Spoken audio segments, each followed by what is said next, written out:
नमस्कार, आप देख रहे हैं टीवी7 भारत और मैं हूं आपके साथ कोमल माथुर। शुरुआत करते हैं आज की बड़ी खबरों की।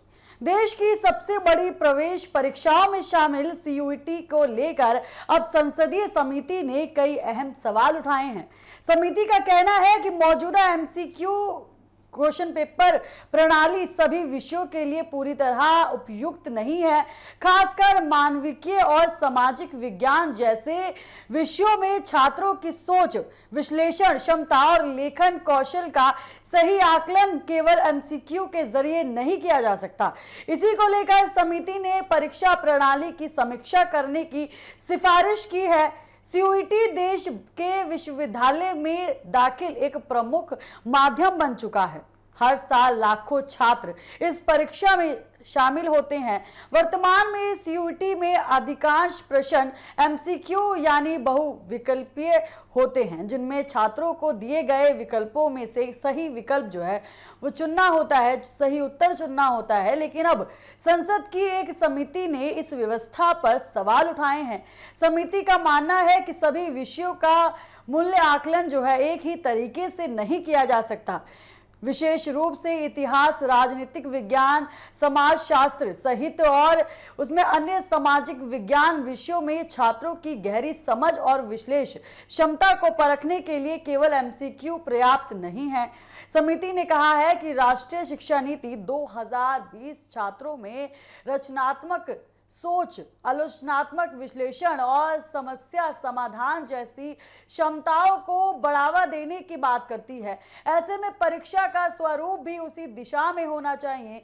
यदि परीक्षा सिर्फ विकल्प चुनने तक सीमित रह जाएगा तो छात्रों की वास्तविक योग्यता का जो है पूरा आकलन नहीं हो पाएगा। और रिपोर्ट्स में ये कहा गया है कि सीयूईटी के प्रश्नों की गुणवत्ता और परीक्षा के डिजाइन की समीक्षा की जानी चाहिए। समिति चाहती है कि विशेषज्ञों की मदद से ये देखा जाए कि क्या वर्तमान प्रणाली छात्रों की क्षमताओं को सही ढंग से माप रही है या नहीं।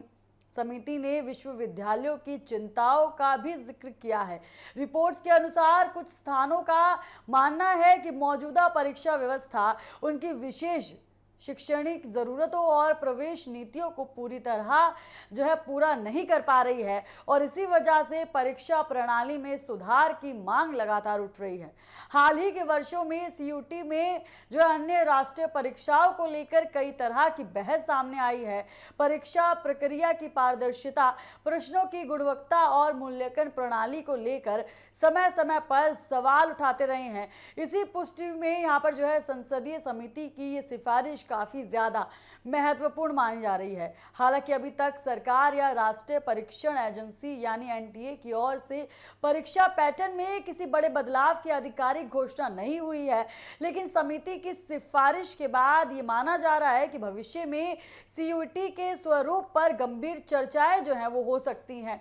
शिक्षा विशेषज्ञों का कहना है कि यदि परीक्षा में वर्तमान प्रश्न जो है वो छोटे होते हैं तो सवाल या विश्लेषक आधारित प्रश्न शामिल किए जाते हैं तो छात्रों की क्षमता का अधिक व्यापक मूल्यांकन संभव हो सकता है। वहीं कुछ विश्लेषक मानते हैं कि एमसीक्यू प्रणाली परीक्षा को तेज, पारदर्शी और बड़े स्तर पर आयोजित करने में मदद करती है।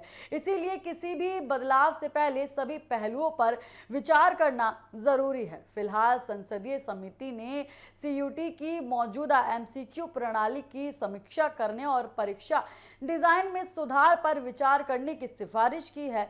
अब देखना ये होगा कि सरकार और एनटीए इन सुझावों पर क्या फैसला लेती है और आने वाले समय में छात्रों के लिए प्रवेश परीक्षा का स्वरूप कितना बदलता है। इसी के साथ बढ़ेंगे हमारी अगली खबर की ओर। उत्तर प्रदेश के मुख्यमंत्री योगी आदित्यनाथ ने मोहर्रम, नीट परीक्षा और अंतर्राष्ट्रीय योग दिवस को लेकर कई बड़े फैसले लिए हैं। एक तरफ मोहर्रम के दौरान कानून व्यवस्था बनाए रखने के लिए सख्त निर्देश जारी किए गए हैं तो वहीं दूसरी ओर नीट परीक्षा देने वाले छात्रों को बड़ी राहत यहां पर दी गई है।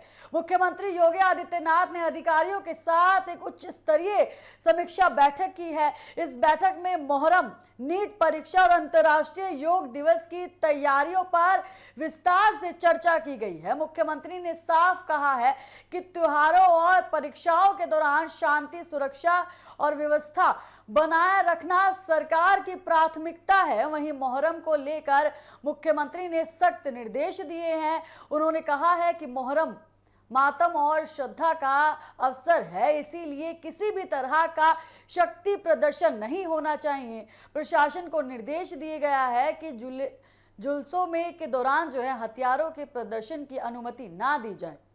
साथ ही तेज आवाज वाले डीजे और कानफोड़ू संगीत पर भी यहां पर रोक लगाई जाए। मुख्यमंत्री ने नई परंपरा शुरू करने से बचने और सभी कार्यक्रमों को शांतिपूर्ण तरीके से आयोजित करने पर जोर दिया है। मुख्यमंत्री ने कहा है कि सभी जिला अधिकारी और पुलिस अधिकारी पहले से धर्म गुरुओं और आयोजकों के साथ बैठक करें ताकि किसी तरह की परेशानी ना हो। उन्होंने प्रशासन को निर्देश दिया है कि यदि कोई व्यक्ति माहौल खराब करने की कोशिश करता है तो उसके खिलाफ सख्त कार्रवाई की जाएगी।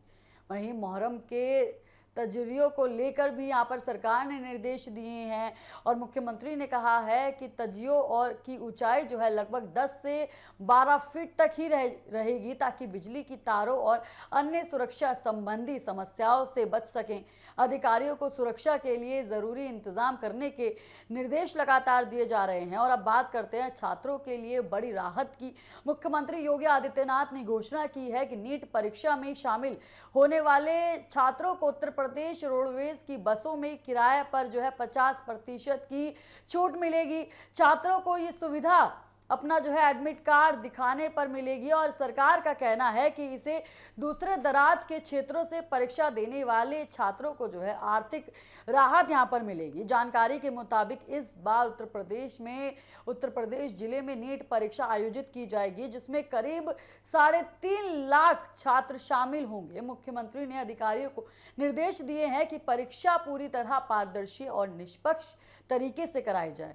साथ ही सोशल मीडिया पर फैलने वाली अफवाहों और भ्रम सूचियों पर भी कड़ी नजर यहां पर लगातार बनाए हुए हैं। बैठक में अंतर्राष्ट्रीय योग दिवस की तैयारियों को भी समीक्षा की गई है। मुख्यमंत्री ने कहा है कि इस वर्ष योग दिवस को बड़े स्तर पर मनाया जाएगा।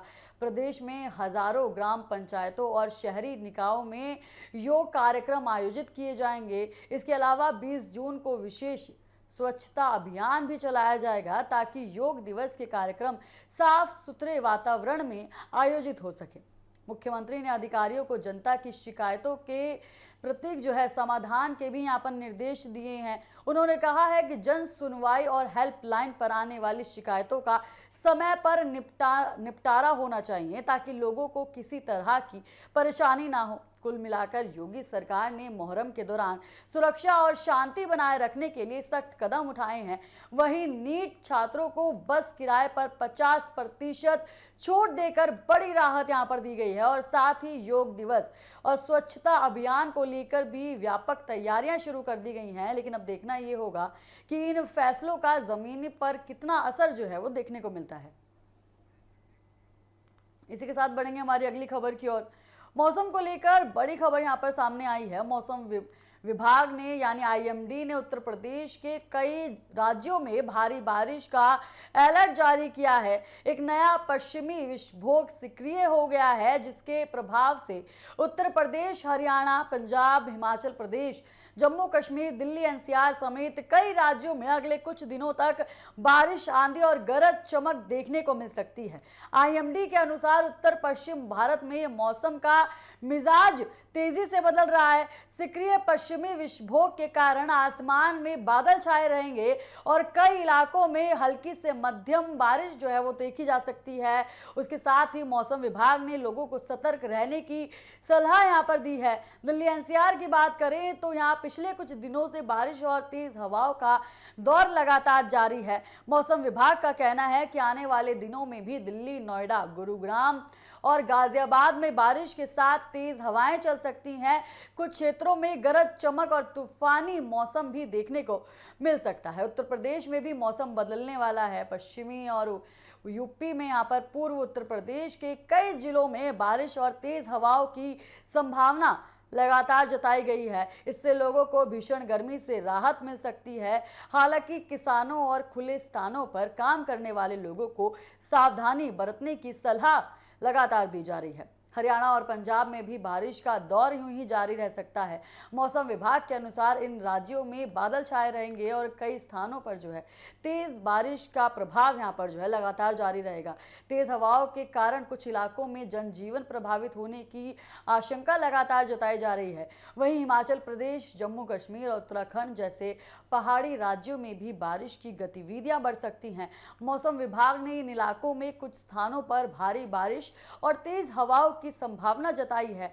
पहाड़ी क्षेत्रों में यात्रा करने वाले लोगों को मौसम की जानकारी लेकर ही सफर करने की सलाह लगातार दी जा रही है। मौसम विशेषज्ञों का कहना है कि पश्चिमी विक्षोभ के कारण उत्तर भारत में अगले कुछ दिनों तक मौसम सुहाना बना रह सकता है। बारिश के चलते तापमान में गिरावट आएगी और गर्मी से राहत मिलेगी। हालांकि बिजली गिरने, जलभराव और तेज हवाओं जैसी जो स्थितियां हैं उनसे बचने के लिए सतर्क यहाँ पर निर्देश दिए गए हैं। उसके बाद फिलहाल उत्तर प्रदेश के कई राज्यों में बारिश का सिलसिला जारी रहने की संभावना है। आईएमडी लगातार मौसम पर नजर बनाए हुए है और समय समय पर अलर्ट जारी कर रहा है। ऐसे में लोगों को सलाह दी गई है कि मौसम विभाग की चेतावनी का पालन करें और खराब मौसम के दौरान सुरक्षित स्थानों पर रहें।